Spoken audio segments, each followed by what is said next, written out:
So last time dragon ball हकाई में हमने देखा वेजिटा कूलर पे फाइनल फ्लैश अटैक करता है पर कूलर ट्रांसफॉर्म होके उस अटैक से बच जाता है और दूसरी तरफ गोकू को फाइनली यूनिवर्स 6 के प्रीमोर्डियल बीस्ट हीरो की लोकेशन का पता चल जाता है।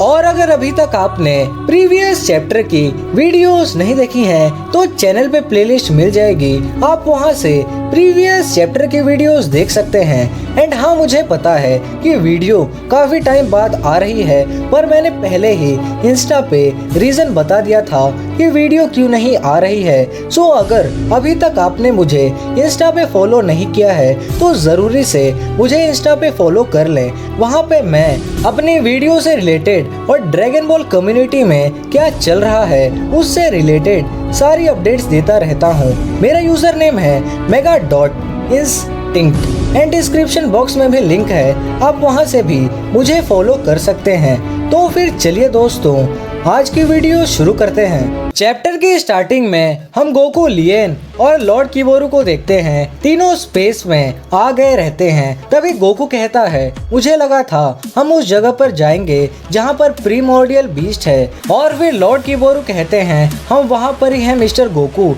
पर तभी लॉर्ड किबोरू को कोई अपने तरफ खींचता है, बिल्कुल ब्लैक होल की तरह। ये देख के गोकू कहता है, अब ये क्या हो रहा है। तभी लिएन कहती है, क्या आप मुझसे पूछ रहे हैं। पर तभी इसके बाद दोनों गोकू और लिएन को भी खींच लिया जाता है और फिर वो तीनों किसी प्लेनेट पे आ जाते हैं। उस प्लेनेट को देख के लिएन कहती है, वाओ। और फिर गोकू कहता है, ये कुछ समझ नहीं आया, ये जगह तो हमारे सामने भी नहीं थी। तभी लॉर्ड किबोरू कहते हैं, ये प्लेनेट कमीलियन है। ये प्लेनेट बहुत ही स्पेशल है क्योंकि ये अपने आप को सारे यूनिवर्स से छिपा कर रखता है और ये खूबी इसे ग्रैंड सुप्रीम काय ने दी है जिन्होंने इस प्लेनेट को बनाया था। और इस प्लेनेट को सिर्फ इसलिए बनाया गया था ताकि ये प्रीमोर्डियल बीस्ट हेरू को सभी से छिपा कर रख सके। तो फिर चलो हम चलते हैं क्योंकि हमारे पास ज्यादा टाइम नहीं है। और फिर वो तीनों कहीं जाने लगते हैं। तभी गोकू कहता है, ये सब चीज तो बहुत ही ज्यादा पावरफुल है और ऐसा लगता है कि सभी गॉड्स चाहते थे कि इस प्रीमोर्डियल बीस्ट को कोई ढूंढ ही ना सके। और फिर लॉर्ड किबोरू कहते हैं, मैंने तुम्हें कुछ टाइम पहले ही बताया था कि सेलेस्टियल मेज की average power he God of destruction से ज्यादा है। पर ये जो सारे प्रीमोर्डियल बीस्ट है वो इन मेजेस से भी कई ज्यादा पावरफुल हैं। और ये कहना सही होगा कि इन प्रीमोर्डियल बीस्ट को जगाने का मतलब है कि इस पूरे यूनिवर्स को खतरे में डालना, और ना ही गॉड्स और ना ही मॉर्टल्स इसे रोक सकते हैं। और एक प्रीमोर्डियल बीस्ट समय के अंत के अवतार की तरह है। लॉर्ड किबोरू की बातों को सुनने के बाद दोनों लिएन और गोकू काफी डर जाते हैं। और तभी यूनिवर्स 11 में जो बैटल चल रहा होता है उसकी वजह से 180 सोलर सिस्टम डिस्ट्रॉय हो चुके रहते हैं। इसके बाद हम बेलमोड और टोप्पो को देखते हैं, दोनों की हालत काफी खराब रहती है। और फिर हम एक अजीब से क्रिएचर को देखते हैं जिसके ऊपर बाबीडी का सिंबल बना रहता है और उसने सभी प्राइड ट्रूपर की बैंड बजा के रखी होती है। अपने दोस्तों को मार खाते हुए देख के टोप्पो को बहुत गुस्सा आता है। वो कहता है, तुम बदमाश कहीं के। तभी बेलमोड कहता है, टोप्पो रुको, आगे मत बढ़ो। पर टोप्पो बेलमोड की एक नहीं सुनता है और तेजी से उस क्रिएचर की तरफ बढ़ता है। पर तभी वो क्रिएचर दोनों प्राइड ट्रूपर को फेंक के टोप्पो को मारता है और टोप्पो उन दोनों प्राइड ट्रूपर के साथ जाके एक बड़ी चट्टान से टकराता है। इसके बाद वो क्रिएचर बेलमोड की तरफ बढ़ते हुए कहता है, बताओ बेलमोड कि एक गॉड ऑफ डिस्ट्रक्शन इतना बेवकूफ कैसे हो सकता है जो कि उसने सोच लिया कि वो मुझे चैलेंज कर सकता है, वो भी इन छोटे मोटे कीड़ों की मदद से। तभी बेलमोड मन में सोचता है, बाकी के प्राइड ट्रूपर्स मारे गए और अभी टोप्पो और डिस्पो भी ऐसी हालत में नहीं है कि वो इसका सामना कर सके। और फिर वो क्रिएचर कहता है, तुम किसका इंतजार कर रहे हो बेलमोड, जल्दी से अपनी पूरी गॉड ऑफ डिस्ट्रक्शन की पावर को अनलीश करो ताकि मैं तुम्हें एक ही बार में मार सकूं। और प्लीज अपनी थोड़ी मोड़ी पावर को यूज मत करना। ये सुन के बेलमोट सोचता है मैं भी कितना बेवकूफ था जो कि मैंने ये सोच लिया कि मैं इस फॉर्म में एक प्रीमोर्डियल बीस्ट का सामना कर सकूंगा और अब मुझे इस यूनिवर्स की चिंता छोड़ के अपनी पूरी गॉड ऑफ डिस्ट्रक्शन की पावर को यूज करना होगा। पर तभी बेलमोट कुछ सेंस करता है और कहता है ये तो वही है और फिर हम देखते हैं कि कोई उस प्लेनेट पे लैंड होता है और वो कोई और नहीं बल्कि जिरेन रहता है। जिरेन फुल रेज में रहता है। वो जोर से चिल्ला के कहता है कालीमोर। तो शायद कालीमोर ही इस प्रीमोर्डियल बीस्ट का नाम है। जिरेन को फुल रेज में देख के बेलमोट भी काफी घबरा जाता है। वो कहता है ओ नो जिरेन। और तभी दूसरी तरफ प्लेनेट क्वीन पे दोनों वेजिटा और कूलर स्पेस में फाइट करते रहते हैं। कूलर वेजिटा को एक पंच मारता है जिससे वेजिटा के मुंह से ब्लड निकलने लगता है। तभी वेजिटा उस ब्लड को पोंछता है और फिर कूलर कहता है तुम मुझे बेवकूफ नहीं बना सकते हो। मुझे पता है कि तुम अपनी पावर्स को छिपा रहे हो और तुम्हारे पास एक और ट्रांसफॉर्मेशन बाकी है, पर तुम मुझे कॉन्फिडेंट फील कराना चाहते हो और मेरे गार्ड को कमजोर करना चाहते हो ताकि तुम आखिरी मोमेंट पे मेरा गार्ड डाउन देख के अपनी पावर को जल्दी से एम्पलीफाई करके मुझ पे अटैक कर सको जैसा कि तुमने पहले किया था।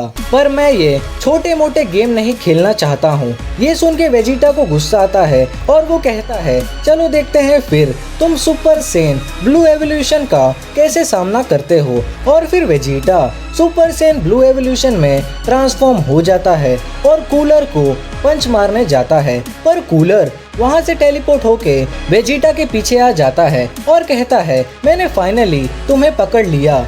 और फिर कूलर वेजिटा के वाइटल पॉइंट पे अटैक करता है जिससे वेजिटा के मुंह से खून निकल आता है। और फिर कूलर कहता है बेवकूफ कहीं के, तुमने ये कैसे सोच लिया कि तुम सेम ट्रिक मुझ पे दोबारा यूज कर पाओगे। और ये तो नॉर्मल था कि तुम अपनी हार दिखाना चाहते थे ताकि मैं ओवर कॉन्फिडेंस होके अपना गार्ड खुला छोड़ दूं और इसी मौके का फायदा उठा के तुम अपनी पावर को इंक्रीज करके मुझ पे अटैक कर सको। पर तभी वेजिटा स्माइल करता है और कूलर का हाथ पकड़ लेता है और कहता है इसका उल्टा मुझे पता था कि तुम जैसा वॉरियर मेरा प्लान नोटिस कर लेगा। और फिर वेजिटा अपना दूसरा हाथ कूलर की तरफ करता है और कहता है मैं ये चाहता था कि तुम जस्ट मेरे सामने आओ ताकि मैं वो अटैक कर सकूं जिससे कि तुम्हारा नामो निशान मिट सके। और फिर वेजिटा हकाई बॉल बनाता है और कहता है हमेशा के लिए बाय बाय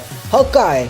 उस हकाई बॉल को देख के कूलर कहता है ये कोई नॉर्मल एनर्जी नहीं है, आखिर तुम मेरे साथ करना क्या चाहते हो, मुझे जाने दो। और फिर वेजिटा कूलर पे हकाई बॉल शूट कर देता है। वो हकाई बॉल बहुत ही ज्यादा पावरफुल रहता है। कूलर को लगने के बाद वो हकाई बॉल जाके प्लेनेट से टकराता है और उस प्लेनेट का नामो निशान मिट जाता है। और फिर इसके बाद वेजिटा कहता है मुझे पहले ही पता था कि तुम्हें हराना इतना आसान नहीं होगा क्योंकि आखिर में तुम फ्रीजा के भाई जो हो। लेकिन तभी अचानक से कूलर वेजिटा के पीछे आ जाता है और कहता है बेवकूफ कहीं के, तुम मुझे मारने ही वाले थे।